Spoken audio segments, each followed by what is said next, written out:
Welcome to the Webby O'Neill channel. It's great to be back. You know, I've had a week off, but I'm going to be doing a lot of Zoom now. So if you can tell us on your comments who you'd like us to get on, and I'll try my best.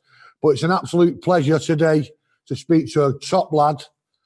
Absolute, you can use the word legend, but this man is, he's boxing legend in the Salford, England, Manchester area.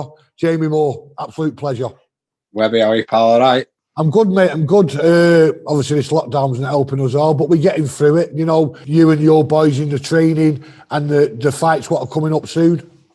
Yeah, mate. To be honest, nothing's much changed from our point of view. We're classed as elite sports, so we're allowed in the gym. Obviously, we've only got a few in at the moment anyway, because they've not got exact dates, but they sort of roughly know when they're going to be fighting. Yeah. So in terms of sort of it putting a spanner in the works, it's not for us really, mate. We're still cracking on, all right. You've got some big fights hopefully coming up in the next couple of months for some of your boys. Yeah, I think the first two, what's going to be, it looks like Carl Frampton's going to be fighting for world title against Heading. Yeah. That looks like it's going to be the end of February sort of time. And then Chantel Cameron, I think she'll be out on a Matchroom show. I think they've got a unification fight for her, and I think that's going to be in March. So first couple of ones are going to be big ones, mate, yeah. Good. Right, let's talk about the main stuff, mate. Tomorrow night, we win the game at Burnley. We go top. So, yeah. What's because you know what you're going to get with Burnley. I look back at the game last January year when the ground was half empty and people were saying it was Ollie's last game. You're not going to get it, Turf Moor. You know what I mean? It's going to be an hard game. Yeah, it's always tough against Burnley.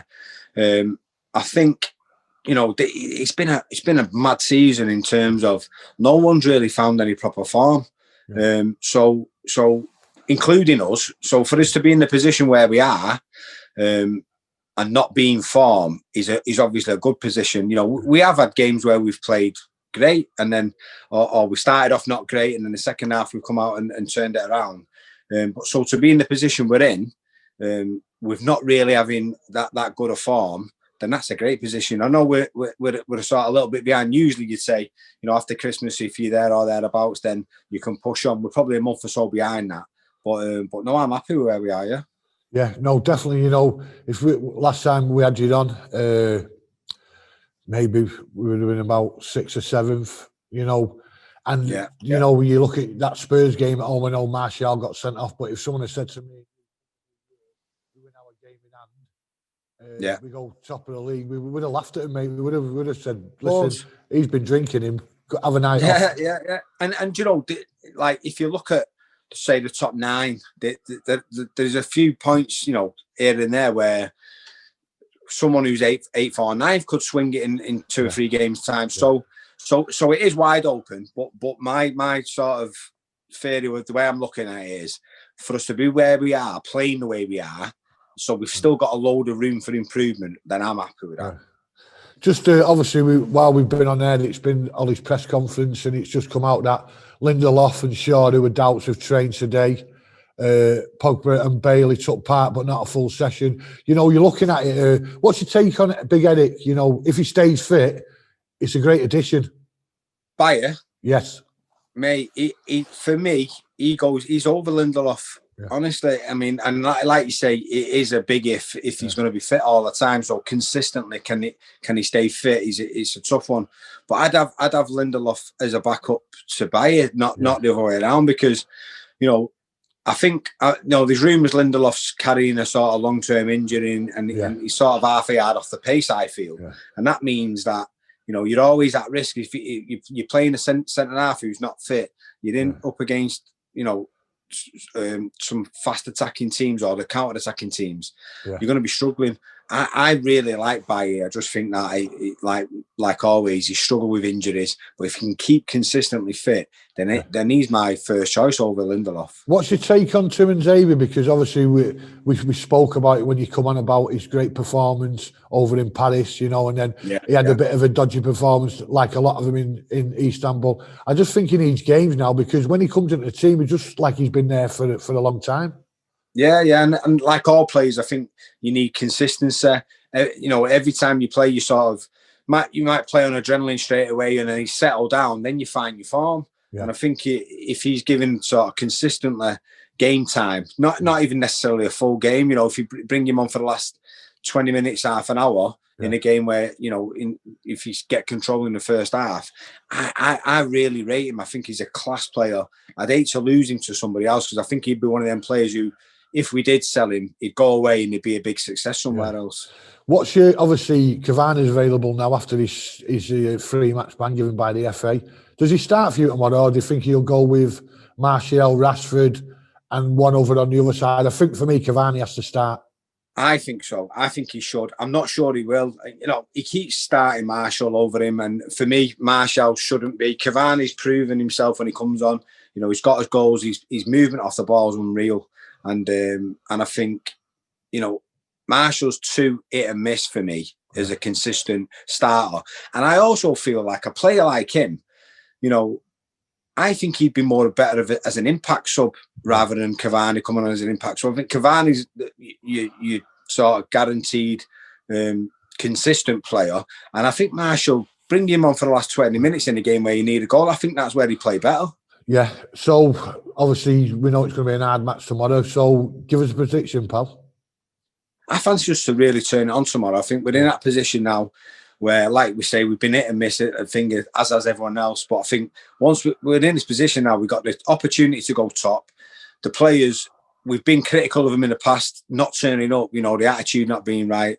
But timing-wise, I think this will work really well for us now. I think we're sort of coming into that last third of the season where they're going to go, right, if we can consistently perform now and turn up, we can do this. So it's going to be a big ask. I think City are coming into form now. Yeah, unfortunately. I think, and Liverpool are getting over their injuries, which is not a good sign. So we need to really turn up now. I think we will. I think it's going to be a big performance. I fancy us 3-1 tomorrow. Lovely.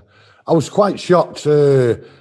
Obviously, I looked at Burnley. They played the MK Dons in the FA Cup, and he went strong, which I found very, very surprising for Burnley. Obviously, got taken to extra time. I think they equalised with the last kick of the game, and then they won on penalties. So hopefully, that extra 30 minutes will do us the world of good. It will, mate. It will, and you know, the point of strong. Burnley, the FA Cup's a big tournament in it for Burnley, and you know, they've got to try and go out there and do as best they can. You know, financial. Wise and stuff like that, but that last half an hour on their legs, that's where it'll probably turn in our favour. I reckon it'll be a tough first half, but as the game pans on, that the second half, you know, going into the second part of the second half, I think we'll take over proper. Then. Good. Just a bit more news from the press conference coming out this morning. Timothy Fosu-Mensah looks like he's leaving the club now. He's out of contract at the end of the season, going to Leverkusen with a reported fee of 1.5 million. What's your take on him? I think that's a good deal for them. You know, I think Fosu-Mensah, again, he's been away. Where was he at? Palace, was it? Palace and Fulham. He's had a couple of bad injuries, but he just not seemed to have had the chance at United. And when he has, he's not taking it. No, he hasn't. And like, again, it's that consistent form. He's never really got the opportunity to get it in. But I think he'll be a good player for somebody else. I don't think he's ever going to get in the team full time at United. But I think he's a solid player to do a rating. Looking at Fosu-Mensah, he was obviously in the plans of Van Gaal. Everyone said because he was both Dutch and all that. And then he gives a penalty away at Wembley against Lukaku and Everton. Yeah. And we never see him again. You know, he seems to have been dropped out. But before that, Jamie, he was consistently playing in the team and playing well. Yeah.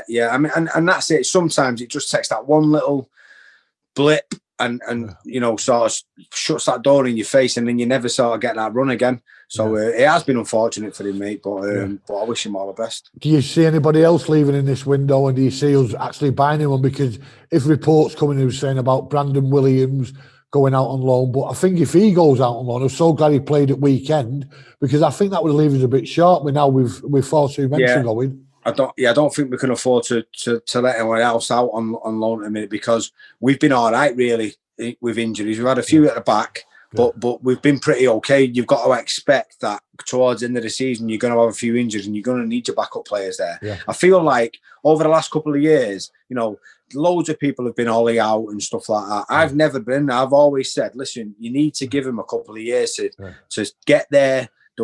Whatever idea they have in their head and the way they want to build the team, you've got to give them that time to do it. Yeah. It feels like now we've had if our top first starting lineup for the last couple of years, I've felt has been good, but we've not had the strength in depth, and I feel like we've got a backup team now where you're rotating players and you're not really bothered that McTominay might come in for Fred or something like that. I'm all right with that because they're solid enough for me now. Just obviously, I'm going to ask you today. It's Captain Marvel's birthday, Bryan Robson. We've managed to carried the team through the 80s for me. When we were so close to it. What's your memories about the great man, Robbo? Mate, he was my first hero, and when I first started getting into United, I was probably 6 or 7 because my dad wasn't a footy fan. I ended up being a United fan through my mates in primary school, all being United fans, and Robbo was my hero.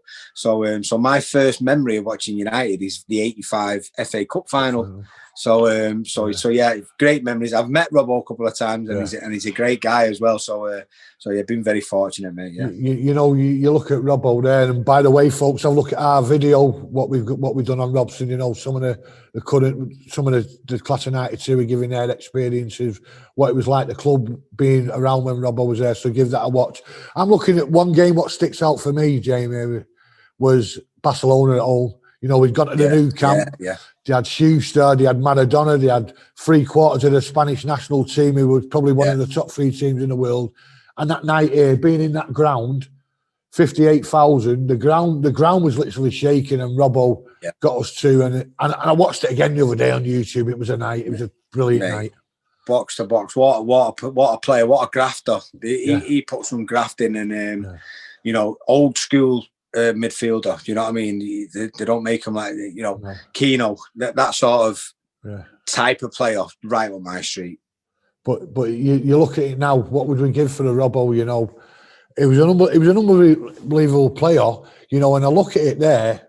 The injuries he had. If he didn't have those injuries, I think United could have got a league title because he wasn't that far behind Liverpool. But then we was losing Robbo for like 8 weeks with a collarbone, and he'd do his hamstring in, and he'd come back. So absolute pleasure to watch him play live. Of course, and you think like that in the 80s, they didn't have the facilities what they've got now. He'd have been a different animal if he was around these days, where you can have the physios and the nutrition and stuff like that. Them lads was going out on a bender the night before and coming out and turning in performances like that. Do you know what I mean? I'm just looking now, Jamie. There's some pictures behind you there of United pictures. Well, some of them are boxing ones, but I've got one there. I went down to Carrington one time, and and I got to meet all the lads and that, and it was probably, I think it was 2007. So that's sort of 2007, 2008. It was a great team that won it. Tevez, Berbatov. Mate, one of our greatest teams. Look at size of Ronaldo. We think. I'm not that big anyway, but he's a big old fella. You know what I mean? He is, isn't he? He is, yeah. What would give for another Ronaldo now? Anyway, just before we leave this, get your team news live tomorrow on Instagram with Tony and the firm, and then the match reaction straight after the game on YouTube. And once again, Jamie, an absolute pleasure. Speaking to you, anytime I know that. I wish you all the best with you and your boxers coming up soon. I'll be watching, as you know. I love all your fighters, and we'll chat again soon. And hopefully, when we chat again, we'll be top of the pops, top of the league, mate, where we deserve to be. Sounds like a plan, mate. Sounds like a plan. Jamie, absolute legend. Top man. Take care, Cheers, pal. Webby. Cheers, Take mate. Easy, mate. Thank you.